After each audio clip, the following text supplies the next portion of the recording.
శ్రీమన్నారాయణ. దురదృష్టం పట్టడానికి మనం చేసుకున్న కారణాలివే. మొదటగా నిద్ర లేచిన తరువాత స్నానం చేయకుండా ఆహారాన్ని తినడం ఇదొక దరిద్రం. నిద్ర లేచిన తరువాత మనం పడుకునేటటువంటి బట్టలు మడత పెట్టకపోవటం. మలమూత్ర విసర్జనలు చేసిన తర్వాత కాళ్ళు కడుక్కోకుండా మంచం పైకి వెళ్ళి నిద్రపోవటం శనిపీడలు కలుగుతాయి. మరి కత్తిరించినటువంటి గోర్లను, జుట్టును గృహంలోనే ఉంచుకోవటం నిలవ ఇది దరిద్రమే. చెప్పులు వేసుకుని ఇంట్లోనికి రావటం, అటు ఇటు తిరగటం ఇది దరిద్రం.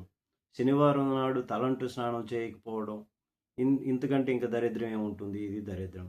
మరి తల స్నానం చేసిన వెంటనే మంచంపై నిద్రించడం వలన శనిగ్రహ దోషాలు సంభవిస్తాయి.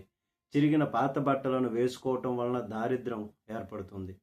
చెట్టు కింద మలమూత్ర విసర్జనలు చేస్తారు, ఇది ఎంత దౌర్భాగ్యం, ఇది దరిద్రం కాదా? ఇంటి పైకప్పు మీద పనికిరాని చెత్తను, వస్తువులను అలాగే నిలవ ఉంచుకోవటం. విరిగిన వస్తువులను ఉపయోగించడం వలన గడపలపైన ఈ గుమ్మం ముందున కూర్చోవడం, చెప్పులు మరి బూట్లు కానీ ఇవి తలకిందులుగా పెట్టుకోవటం, ఉంచటం. ఇంట్లో తుప్పు పట్టినటువంటి పాత తాళం కప్పులను అలాగే ఉంచుకోవటం. విరిగినటువంటి దువ్వునితో పదే పదే దువ్వుకోవటం. ఇంటి ఆవరణలో ఇనుప వస్తువులను, అశుభ్రమైనటువంటి వస్తువులను ఉంచితే ఆర్థిక సమస్యలు తలెత్తుతాయి. దేవాలయం నుంచి తిరిగి వచ్చిన తర్వాత కాళ్ళు కడుక్కుంటారు.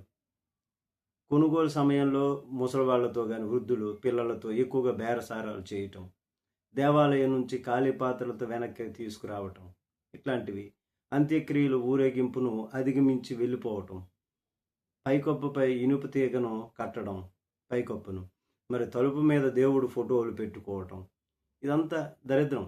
మరి గిన్నెలో అప్పుడే తోముకోకపోవడం, ఎప్పటికప్పుడు దాన్ని వాయిదా వేసుకోవటం. ఇంట్లో మగవారు అందరూ ఒకేసారి క్షవరం చేసుకోకూడదండి.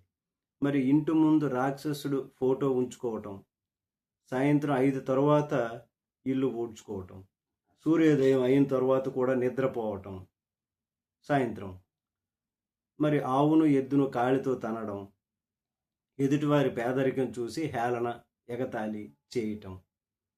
అతిథులు ఇంటికి వచ్చినప్పుడు గౌరవాన్ని ఇవ్వాలి, కానీ వారిపై కోపాన్ని ప్రదర్శించడం. శ్మశాన వాటికలో నవ్వడం. చీపురు కాళ్ళతో తాకితే శనిగ్రహ దోషాలు కలుగుతాయి. కాబట్టి ఇవన్నీ కూడా మనం చేసుకున్నటువంటి తప్పిదాలు. ఈ తప్పిదాలను ఎవరైతే చేయకుండా ఉంటారో వాళ్ళు అదృష్టవంతులు. ఈ తప్పిదాలు ఎవరైతే తెలుసో తెలియకో చేస్తారో అది దురదృష్టం వెంటాడుతుంది. దురదృష్టం మనం కొని తెచ్చుకున్నట్టే అవుతుంది. ఇక నుంచైనా ఇది విన్న తర్వాత దీన్ని షేర్ చేయండి. జై శ్రీరామ్ అని లైక్ చేయండి. సబ్స్క్రైబ్ చేయకపోతే సబ్స్క్రైబ్ చేయండి. ఇక నుంచైనా జాగ్రత్త పడటం చాలా మంచిది. నమస్తే. జై శ్రీమన్నారాయణ.